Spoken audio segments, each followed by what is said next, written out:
This is the Retirement Key Podcast with Abe Abish, founder of Abish Financial Services. We see a lot of successful do-it-yourself investors, but there's a major difference between pedal to the metal, getting up that retirement mountain, and then descending down the mountain safely into retirement. You've worked hard your whole life to earn and save. Now you need a plan to make that money work hard for you. Hang in there, and the markets will come back, and we're in the same boat as you. Is not comforting for someone who is 58, 65, 72, and there have got to be better ways to do things, and there are. Abe is here to help you unlock the keys to your retirement.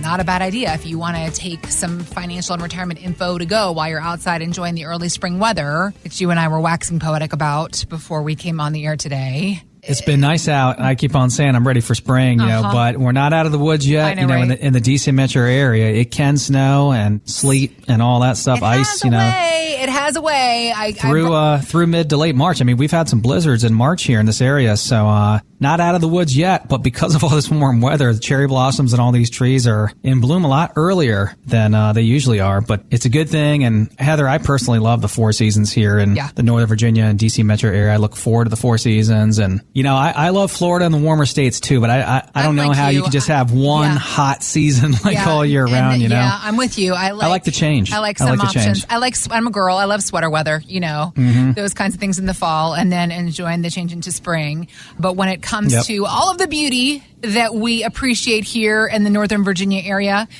Abraham Abish, we are not alone in our appreciation, because it turns out Virginia is number one, everybody. I was very excited when I found this survey. I was like, we had to talk about this. Let's do it. On our radio show, because when it comes to where retirees live, it can have a significant impact on their health, their quality of life, and their finances, of course. And this new ranking by WalletHub.com gave us the top 10 best states for retirement based on a number of different factors.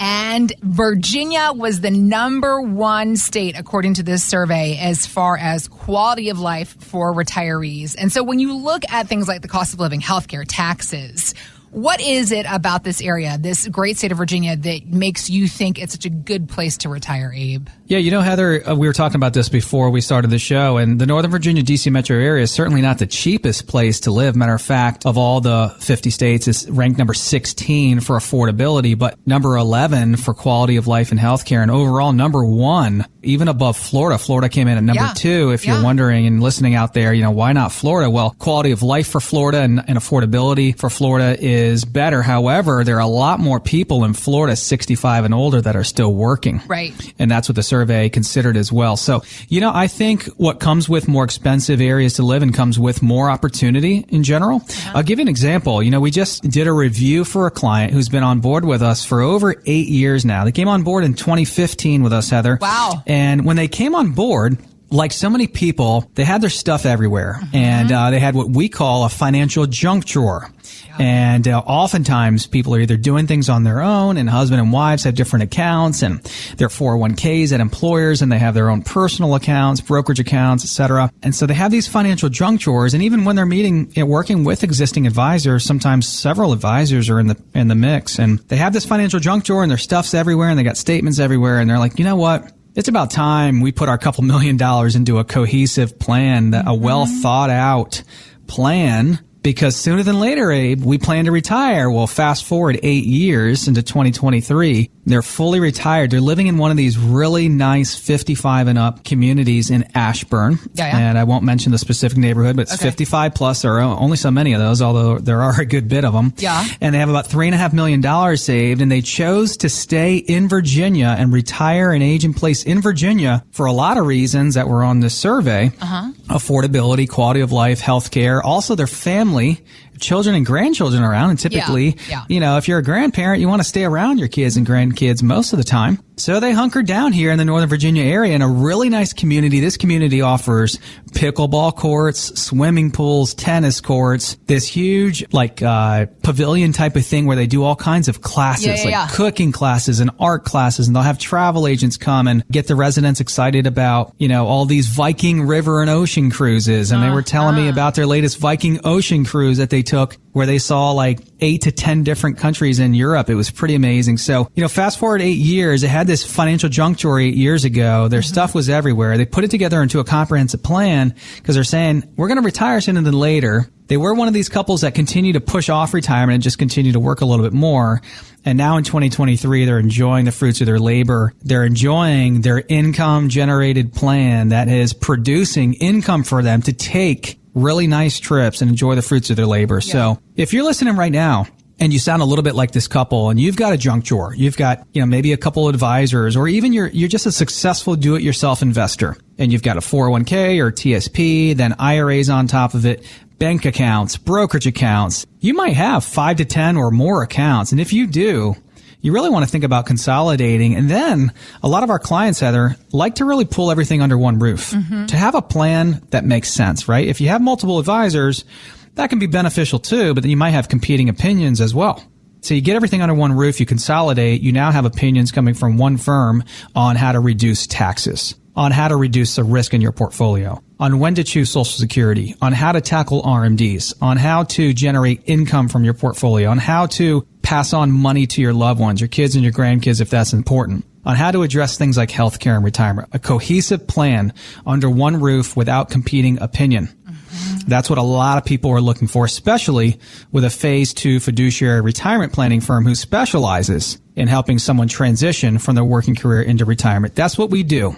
When you were tying up that bow on that plan that you helped that couple figure out, a couple of things that you mentioned. You talked about how to factor in things like taxes and future RMDs, because whether or not you know it, once you turn 73 years old, Uncle Sam forces you to withdraw money from your tax-deferred retirement accounts, think your 401k or your IRA. They do that so that the government can collect the taxes that you have not yet paid on those savings and the growth. And that's what we call RMDs, required minimum distributions. But what if it's forcing you to take out more than you actually need? Abe, what can you help folks with when it comes to figuring out their RMDs? Yeah, I'll give you an example of a couple we just met with, Heather, who this actually applies to, and so many couples and people we meet within this area who don't want to take out those IRS required RMDs. They don't want to take them out because they don't need the extra income. Yeah. And so what we can do, and what we do with our clients, is we run tax mapping reports to find ways to try to lower and mitigate these RMDs, right? If you don't want to take them out, but you have to, you're stuck with them. And so you don't want these accounts that just continue to grow and grow and grow and grow deferred, where the tax problem could also compound and worsen. And so you can treat almost $32 trillion of national debt like it's another number, or you can act now to potentially lower and mitigate taxes on your retirement dollars. We're not doing your tax return. We are trying to lower and mitigate tax on your retirement dollars by looking through all the numbers, right? So what we did for this couple in Vienna, Heather, is this couple in Vienna comes in, they come in with about $1 million, and they're in their early 70s already and already taking RMDs. And so they have $1 million, but what we found, the husband is a government employee and he's got a federal FERS pension, and then he and the wife have Social Security checks. And with the Social Security checks and the husband's FERS pension, that pays all of the bills. Wow. Without touching their $1 million. Yeah. So here's this couple that comes in and says, Abe, but of the $1 million, we've got $600,000 to $700,000 in the husband's TSP, the wife's 403B and IRA, and a husband's IRA. What can we do? Because we don't want to take out, they have to take out about $30,000. What can we do to lower this problem, to mitigate this problem down the road? They have to take out $30,000 extra every year that they say they don't want to have to take out? They do. They do. So all their income is paid, and this happens so many times, Heather, where they're like, Abe and the team, my income exceeds my expenses, yet I've got $1 million or $2 million in my TSP and 401k, and the government's making me take out $30,000, $40,000, $60,000, $70,000, $80,000 this year. What can I do? What gives? Well, number one, that is because these people have not paid a penny of tax on those accounts. And they bought into what we believe is one of the biggest myths of retirement planning, that when you retire, you're going to be in a lower tax bracket because you might have lower income. Tell that to this couple and so many other people we meet with who have equal or higher incomes in retirement just because they did a darn good job of saving. And the husband worked for the government for over 20 years and has a really nice pension. So the couple comes to us and says, well, we've got our stuff everywhere, which is normal, and we don't have a cohesive, well-thought-out plan. They have 2 advisors, and then they're doing some things on their own. They're getting competing opinion. No one's helping them with this stuff in phase 2.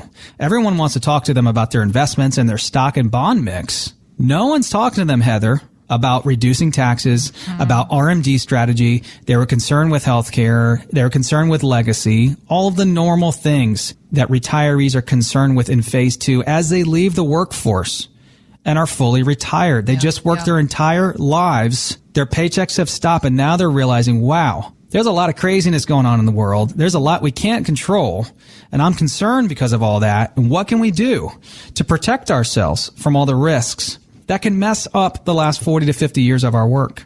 So if you're listening right now and you have these similar concerns, go to retirementkeyradio.com, click on the Contact Us tab at the top of the page, and we can begin to have these same conversations with you as well. Thanks for listening to the Retirement Key Podcast with Abe Abish. To learn more about Abish Financial Services, visit retirementkeyradio.com. And join Abe for his radio show, The Retirement Key, Saturdays at 8 a.m. and 2 p.m. and Sundays at 2 p.m. on WMAL. Investment advisory services offered through Abish Financial Wealth Management, LLC, number 310633, a registered investment advisor firm. Financial professionals are not licensed in all 50 states. To find out if Abraham Abish is licensed in your state, please call 571-577-9968. Abish Financial Services is not affiliated with nor endorsed by the Social Security Administration or any other government agency and does not provide legal or tax advice. Annuity guarantees rely solely on the financial strength and claims-paying ability of the issuing insurance company. By contacting us, you may be provided with information about insurance and annuity products offered through Abish Financial Services, Inc., Virginia Insurance License number 127820.